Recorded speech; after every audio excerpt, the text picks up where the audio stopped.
kulitnya, ada dagingnya, ada tulangnya. Jadi pada saat kita ke pasar dan kita mau masak, kita tentunya beli ayam, beli dagingnya kan Bu ya, bukan beli tulangnya. Kalau sampai pelarangan-pelarangan ini keliru, yang dilarang adalah daging-daging ini, tulang-tulang ini nggak ada yang mau ngambil. Ini saya baru ketemu berapa detik loh. Saya baru ketemu ide ini pada saat Ibu menyampaikan tadi mengurangi gitu. Nah sebenarnya yang menjadi iming-iming dari orang-orang industri daur ulang ini ya daging-daging yang gemuk ini apa? Botol, kresek, sedotan. Itu justru daging-dagingnya. Banyak orang yang nggak tahu. Orang cuma melihat plastik tidak bisa terurai 500 tahun. Jadi plastik harus dilarang. Sebenarnya dari sisi itu, plastik itu punya keistimewaan dan keajaiban. Karena tidak terurai 500 tahun, dia bisa menghasilkan uang berkali-kali kalau dia di-recycle. Bukan dilarang. Iya, saya ketemu ini di Lombok loh Pak Aslo, bener. Iya. Kalau saya nggak ke Lombok, saya nggak ketemu kata-kata ayam ini. Betul. Besok saya ganti sapi deh. Jangan ayam aja. Ayam aja ya, jadi besaran. biar NTB keliling Indonesia nanti. Iya, betul. Jadi seperti yang kita larang hari ini, saya kecewa sekali. Tidak ada botol air minum dalam kemasan di meja-meja kita. Kecewa. Saya kecewa. Sungguh, saya kecewa. Benar. Karena apa? Karena mungkin pemulung, pengepul bank sampah sudah nungguin. Wah, ini nanti ada. Seperti ini pasti banyak sampahnya. Saya akan ambil botolnya, saya akan jual ke bank sampah dan saya yakin kalau Bapak Ibu bank sampah di sini ratingnya gelas air minum dalam kemasan dan botolnya harganya pasti paling atas. Setuju nggak? Setuju. Bu, ini bukan saya ngomong aja ya, mohon maaf Pak Kadis. Jadi kalau kantor-kantor jangan stop pakai botol. Nah itu ada botol satu itu, cuma satu. Satu. Jangan di stop Bu. Ada satu. Karena kalau itu sudah nggak ada, nilainya nggak ada, bank sampah ini nggak punya hasil. Nggak hidup bank sampah. Buat apa mereka ada? Kalau kita sudah stop nggak perlu bank sampah. Padahal industri daur ulang ini adalah industri padat karya dan sangat mencerminkan sifat gotong royong di Indonesia. Ya. Setuju? Setuju. Karena dulu kalau usaha daur ulang plastik ini sudah bergabung di sini. Dan alhamdulillah saat ini anggota kami sudah 400, hampir 60% adalah dari industri-industri yang sudah bergerak di daur ulang plastik. Jadi mohon izin Bu, saya ceritakan sebentar bagaimana sejarahnya daur ulang plastik di Indonesia. Sejak tahun 960, plastik itu adalah penemuan yang sangat bagus membantu kehidupan manusia dan itu sudah diedarkan ke seluruh dunia. Jadi mulai perpindahan dari penggunaan daun menjadi plastik, baju-baju mengandung polyester, dan banyak penemuan-penemuan plastik jenis baru. Seiring dengan adanya masuknya teknologi baru yang disebut plastik ini, ternyata ditangkap peluangnya oleh pengusaha-pengusaha yang sekarang sudah sepuh-sepuh dan termasuk di Indonesia, juga anggota-anggota Adobe. Mereka menangkap ini sebagai peluang bisnis. Jadi saya tahunya pabrik daur ulang plastik yang terbesar yang dulu ada itu dari Surabaya. Anggota kami juga. Mereka buka daur ulang, mereka mengambilin sampah-sampah. Saat itu sampah plastik itu nggak bayar.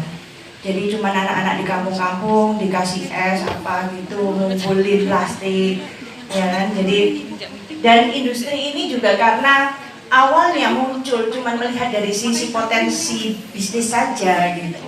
Jadi mereka nggak tahu bahwa bisnis ini sebenarnya nantinya akhirnya punya pengaruh yang besar bagi lingkungan hidup. Nah mereka tahunya setelah akhir-akhir ini ada Adobe gitu. Jadi pada tahun 1989 itu sudah ada Asosiasi Industri Daur Ulang Plastik Indonesia. Diprakarsai oleh Pak Willy Tandio, senior dan pembina kami di Adobe. Dia buka asosiasi itu di Surabaya.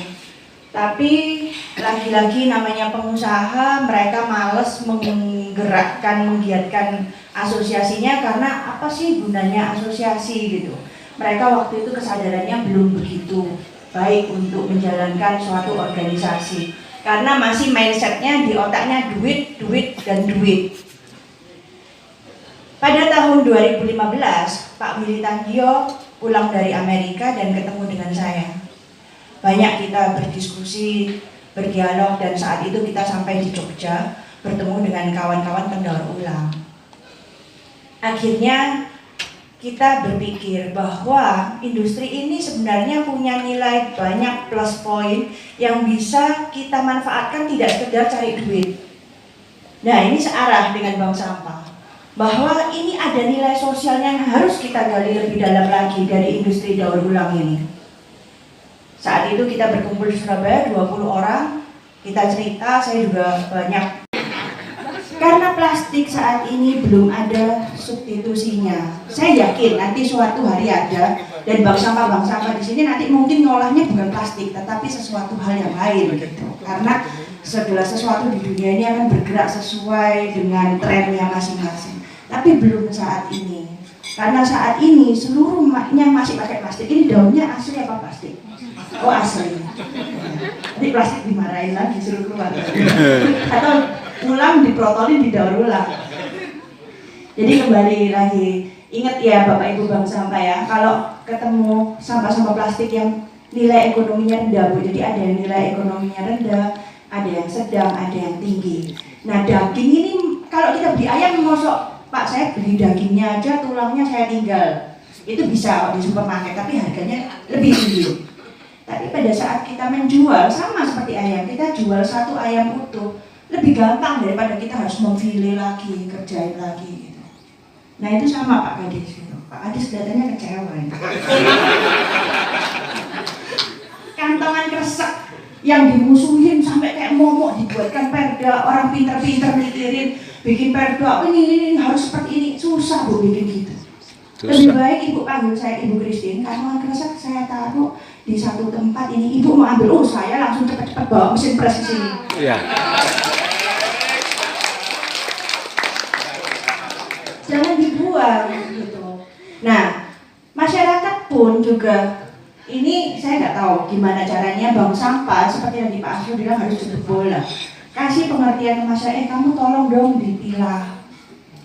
Dan pasti saya yakin kantongan kresek di TPA pasti akan semakin banyak karena selama TPA itu open dumping. Karena buangnya ke TPA, buangnya pakai apa? Pembantu di rumah atau mbak-mbak kita pasti diwadahi kantong kresek, kita nggak punya kok kantong pembuang sampah. Kalau ada yang bilang kantong kresek itu satu kali pakai, saya bilang enggak. Kantong kresek itu dipakai minimal 2 kali. Satu kali pada saat kita belanja di mart-mart itu, yang kedua untuk wadahin sampah. Dan setelah di TPA jangan dibilang tidak berguna. Pemulung di sana itu udah nunggu. Di sini TPA-nya kayak gitu apa enggak ya? Saya lihat Ada. Sama ya. Sama. Di sini pemulung sudah nunggu, jadi mereka datang, mereka Ambil itu. nyakatnya, kalau orang Jawa ngomong nyekerin itu, Bu, ngambilin dan mereka jual itu. Jadi kalau ada yang bilang sampah kantongan kresek nggak laku, itu enggak. Belum tahu aja betul. Dan sampai dicarikan solusi dicampur dengan aspal, dicampur, nggak usah. Mau plastik terurai gampang. Kumpulin aja dalam satu tempat wadah yang benar gitu, taruh di depan rumah, saya yakin 10 menit amblas. Iya kan? Terurai. Itu hilang Bu, karena di pemulung, selama di pemulung pasti mereka itu yang pinter tahu nilai ekonominya. Dan sekarang bank sampahnya jadi lihat oh mana itu. Ya jadi itu Bu yang masukan dari kami. Saya malah ngomongnya melenceng kemana-mana ini ya. Ini struktur organisasi ADP. Kalau Bapak Ibu bank sampah nanti Raya yang bisa disuplai dari perusahaan-perusahaan lokal seperti Chandra Asri, Lotte itu cuma 50% saja, 50-60% saja. 40% itu kita masih import bahan material. Saya nggak cerita sampah dulu. Bahan ori dari luar negeri, yang ori itu 1 ton harganya $1.000 lebih. Ini banyak orang yang pro dan kontra masalah import sampah plastik. Kalau import sampah plastik itu harganya 1 ton cuman berkisaran 200 sampai 300 US dollar. Itu adalah substitusinya import ori. Jadi bayangkan kalau ori 1.300. Dengan import ori aja kita masih bisa menghematin devisa buat negara ini, mengimport yang recycle sampah. Dan yang diimport itu di Indonesia sudah diketatin sejak 5 tahun yang lalu. Banyak lapisan-lapisan seperti Sukovi apa untuk liatin yang diimport itu tidak boleh sampah yang tidak berguna. Zaman dulu boleh kondom bekas apa segala macam itu masuk ke kita. Saat ini tidak bisa karena itu diketatin dan asosiasi ikut menjaga itu. Saya juga ikut jaga anggota-anggota saya yang punya izin impor. Nah, ini juga banyak digebrak oleh Ibu Siti Nurbaya tentang impor ini dan sekarang benar-benar kita batasin gitu untuk impor ini.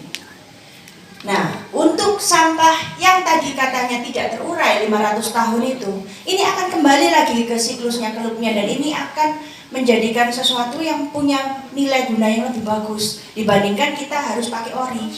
Kenapa tadi saya ekspor ke Eropa dan itu laku, bahkan saya bisa jualan lebih mahal di Eropa daripada di Indonesia? Karena di Eropa disyaratkan setiap produk plastik harus konten recycle, mengandung recycle minimal 30%. Kalau kamu pakai ori 100%, IPR-mu akan lebih mahal. Kalau kamu semakin banyak menggunakan recycle, IPR-mu akan semakin turun. Makanya mereka beli dari negara-negara kita, dan botol-botol dari negara kita itu karena bahannya masih ori, masih bagus, warnanya bagus, itu mereka prefer beli dari Indonesia. Kita tentang manis-manisnya industri daur ulang plastik, ini juga ada tantangan, dan karena Pak Kadis di sini, Ibu di sini, ingin sedikit kita paparkan, dan ini nanti akan kita hadapi bersama. Selangkah kita melangkah bersama-sama menjadi industrialisasi daur ulang plastik ini di Lombok. Pertama, dengan adanya kepanikan dan perda-perda yang timbul sekarang karena tumpukan sampah di mana-mana. Kedua, penyebab utamanya adalah perilaku manusia sebenarnya. Kita semua setuju bahwa plastik itu belum punya kaki, jalan-jalan ke laut, surfing atau nyelem-nyelem ke dalam laut. Dan tadi Bu, kapal-kapal pariwisata itu Bu, kalau datang ke Lombok itu juga Ibu juga jangan khawatir mereka lihat sampahnya tok di sini, tapi tolong diselidikin. Mereka seringnya buang sampah Bu di sini. Kapal asing itu. Karena di Indonesia belum ada regulasi dan belum ada bank sampah untuk pelabuhan itu. Yang saya diskusi sama Pak Asrul waktu saya ke Belanda, saya lihat di situ begitu lewat di radar perairan Belanda langsung dipanggil, kamu udah saya aja ke sini, kamu enggak usah merapat ke sini.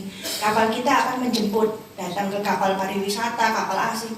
Coba ini apa ini? Kamu manifestmu mana? Kamu tadi bawa barang apa aja, sampahmu berapa? Saya akan timbang. Tapi bukan berarti timbang terus bank sampah yang bayar ke kapal itu, enggak. Itu kebalik gitu. Mereka yang akan bayar ke bank sampah. Karena bagi orang luar negeri buang sampah itu biaya. Kok di sini kan sampah mau dijadikan duit. Berarti kita lebih mata duitan ya. Tapi kita lebih kreatif loh. Jadi di situ dijemput, terus dibawa ke pelabuhan. Mereka yang sortir plastik, besi apa segala macam, mereka yang akan jual ke perusahaan-perusahaan daur ulangnya masing-masing. Kalau di sini belum ada seperti itu Bu. Jadi kapal pariwisata itu juga harus dilihatin. Kalau sampai mereka buang sampah di sini, mestinya saya mau ngomong sama Bu Susi, tenggelamkan itu kapalnya.